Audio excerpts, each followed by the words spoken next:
this thing. Yeah. It's kind of wacky, isn't it? Well, it's first of all, it's. I don't like that. I love that you don't have to maintain a page. You don't all this. To me, Twitterland is how I grew to hate MySpace and avoid Facebook. Twitterland is so lovely in terms of here's a thought I had, here's a question I have. I'm looking for a new high-def little camcorder. Whatever. Any ideas? Yeah. 75 suggestions with links on where to go to find it. Nobody's selling anything. Right. Just literally saying, here's some help. It's a community. Yeah. It is a virtual community. That's How'd you what find I really it? like about it.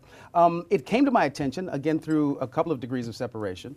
I got an email from somebody who knew me and knew my email address. Right. I got an email that there was somebody on this thing called Twitter who was impersonating me. And that they were No. Yes. That's how it started. That's how it started. Who a good friend said, you've got to stop this. Or this is ridiculous. I read the email and I thought, wow, this is, I need to look into this. So, yeah, you do. because the person was, apparently the person was very funny, but also And you're engaging not? in some. What does that mean? Well, no, he was saying things that are funny in the context of coming out of LeVar Burton's mouth that weren't necessarily in keeping with who I am. But still someone who knows you? No. This person didn't know me at all. They were just masquerading as me, but had amassed a certain number of followers, a couple of thousand people at that point.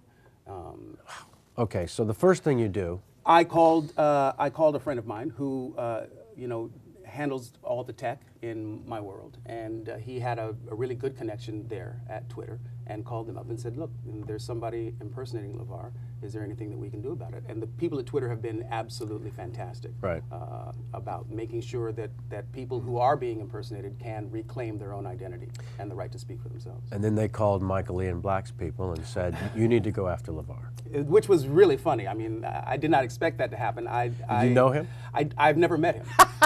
Even better. I never met him. That's fantastic. I never met him. Knew who he was, had never met him. Right. And again, in the context, it was all very funny.